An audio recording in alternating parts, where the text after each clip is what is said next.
Jake Fisher.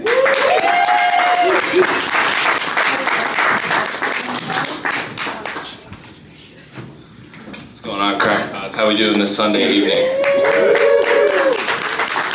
14 people are missing Sunday night football to watch me, so how about that? What a great show we got here.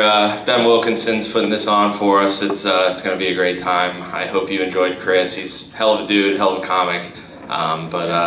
Yeah, just like Chris, I've been doing some traveling recently. I just got back from London. My wife and I actually celebrated our 3rd anniversary. Yeah. Shameless clap, get some audience engagement, let's go.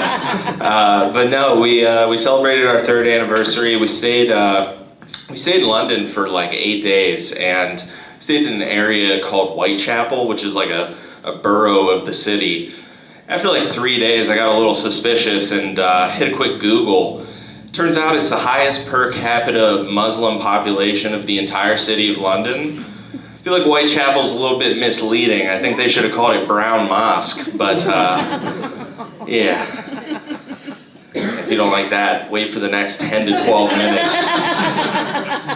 I am a huge fan of geography, though. I always loved maps as a kid. I wanted to be a cartographer. I know a lot of you don't know what that is. It just means I'm weird and gay. But I went to a garage sale recently. I found a huge atlas. I picked up the atlas, I brought it home. I was looking through the maps, and I found a map of Asia. Do you guys know that there's a Yellow River Valley in China? Anyone? It's a little bit on the nose, isn't it? What's in the River Valley? Chinese people? Surely, but no. I thought it was a little bit of a coincidence, right? But I scrolled to the other pages, North America, and surely in New Hampshire, there's a White Mountain. If you've ever been to New Hampshire, checks out. Then I was like, oh, what about that area in the Caucasus region, the Black Sea?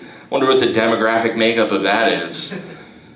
It's just fish. You thought I was going to say something. I'm not. It is located next to Georgia, though, so maybe right place, wrong name. So, anyways. Speaking of races, I think the first like 4 minutes of this has just been very racial, I'm sorry. But the one we can still talk about, Italians.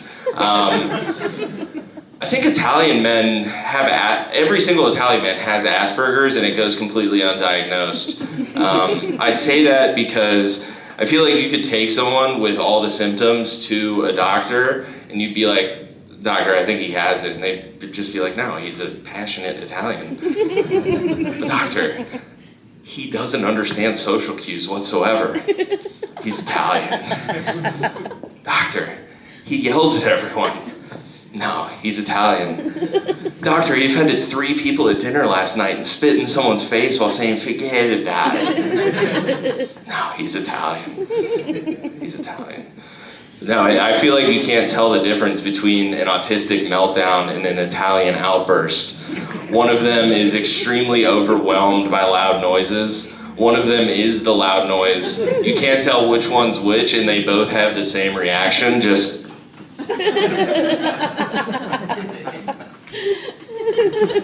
you know?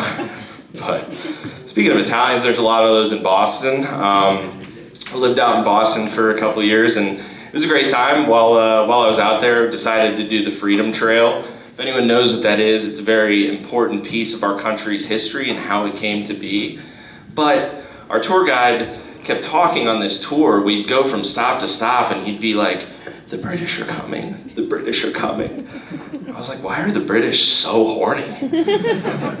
He's like, Paul Revere started riding at this stop. He rode some more at this stop, and he finished riding at this stop. Why is he riding so many British guys, you know? I don't think Paul Revere needed a horse. I think he needed a box of condoms. It is crazy what 3 centuries can do to what was once a war cry, and it's now a Pornhub search tag. You look up British coming in 1780, and then you look up British coming in 2025, you get 2 completely different results. Trust me, I've done the research. A lot of research. They're different, very different. But also in Boston, a lot of racist people. And when I was out there, I came to the conclusion that I think yellow labs are racist against black labs. I've heard a yellow lab bark, and then I heard that yellow lab bark at a black lab. There was a bit of a racist undertone there. I didn't like how it sounded. It was not good, and it's not a problem until the family comes home with a black lab puppy, and the yellow lab's like, I'm okay with him. I'll tolerate him, but if he tries to date my golden retriever daughter, I'm not having that. I'll wag my tail, but I'll put that Confederate flag bandana away Mom and Dad bought me. But yeah, what guys, I watched the Puppy Bowl for the first time. Kidding me? That was the conclusion I came to. There wasn't a single yellow lab on that field. It was crazy. All the puppies sat for the national anthem too. I mean, good boys, but boy, those yellow labs were pissed, you know? Those yellow labs were from Springfield, Ohio. Another thing I've been watching recently is the Fast and the Furious series. Any fans of that? All right, 2, hell yeah. It actually checks out. It's dated, but no, I feel like I was lied to as a kid about the Fast and the Furious, you know? Obviously love the series, but do you guys know Vin Diesel's name is not Vin Diesel? It's Mark Sinclair. You ever look at that guy and be like, you know, he looks like a Mark Sinclair. I thought his name was legitimately Vincent Diesel. It's not that. And if it wasn't that, I thought it was Vehicle Identification Number Diesel. It's also not that. Ludacris's name is also not Ludacris. Isn't that ludicrous? No, sorry, cheap. But no, his real name is pretty true to his character arc. In movie 1, he's just a guy who in 2001 happens to have a cell phone and owns a garage. And he's like, I'm gonna organize street races. He does that, and then by movie 5, he's hacking into the Pentagon for nuclear codes. It's pretty wild. It's like if your high school weed dealer became the Secretary of State. What a character arc that is, you know? But no, other interests I've had recently are zombies. I'm really into anything to do with zombies. Movies like World War Z, or video games like Call of Duty Nazi Zombies. That lady right there hated when the Nazis became zombies. I can just tell by her reaction. Yeah? Really? Actually? No, I'm kidding. But no, it is crazy. There's one consistency in every single zombie movie. They'll always be attracted to sound. And the characters will just be like, if you hear the sound of a shot, the zombies will come.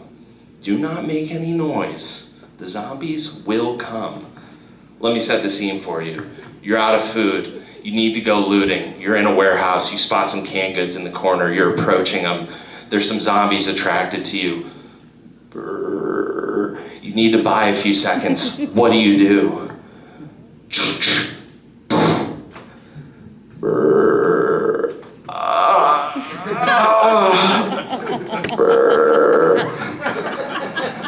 Ma'am, I said the zombies come. Was I clear?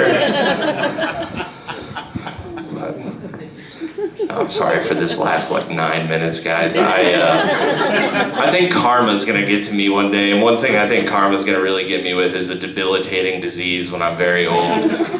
If I were to have a neurological disease when I'm old, it would be Parkinson's. I say that because I would automatically be jiggling my wife's boobs when I go to grab them. Just foreplay just built into the nervous system, you know? But the sad truth is that I'm going to develop Alzheimer's. I'm going to forget who I am. I'm going to forget who my wife is. I'm going to be admitted to a home, and I'm going to vigorously grope my nurse instead. So, anyways, I think that's all I got for you guys. If anyone wants to follow me on social media, jlf.isher, give it up for your host, Chris Guzetta. An amazing comic, and you have some amazing comics here to come. Thank you guys very much.